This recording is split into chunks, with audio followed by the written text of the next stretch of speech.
जिल्हा परिषद आणि पंचायत समितीच्या निवडणुकीच्या मतदानाला आता सुरुवात झालेली आहे। देशमुख कुटुंबीय यांनी सुद्धा मतदान केले। माजी आमदार धीरज देशमुख आपल्यासोबत भैया, आपण मतदानाचा हक्क बजावलाय, काय प्रतिक्रिया? ते अतिशय चांगलं वातावरण आहे।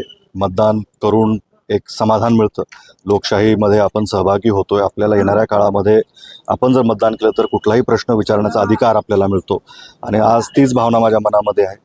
सर्वांना मी हीच विनंती करेन की त्यांनी देखील आपल्या मतदान केंद्रावर जाऊन मतदान करावं, लोकशाही मजबूत करावी आणि आपल्या भागातल्या प्रश्नांसाठी येणाऱ्या काळामध्ये एक चांगला सक्षम पर्याय निवडावा। लातूर ग्रामीणमध्ये पाहिलं तर आपण जी आहे ती पूर्ण धोरा सांभाळली होती, कसा लोकांचा प्रतिसाद? अतिशय चांगला प्रतिसाद होता। विकासाच्या मुद्द्यावर आम्ही ही निवडणूक लढतोय।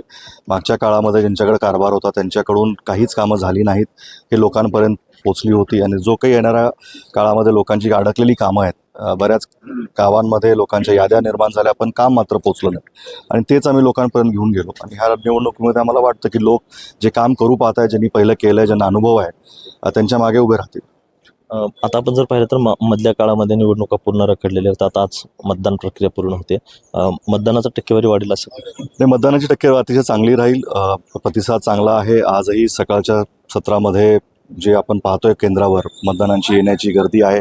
मतदान आपला अधिकार लवकर घेऊन घरी जातात मोकळे होत आहेत आणि जरूर टक्केवारी वाढेल, आम्हाला अशी अपेक्षा आहे आणि चांगलं नियोजन निवडणूक आयोगाने यावेळेस मतदारासाठी तरी केलेलं आहे आणि आम्हाला वाटतं की त्याचा फायदा सगळ्यालाच होईल।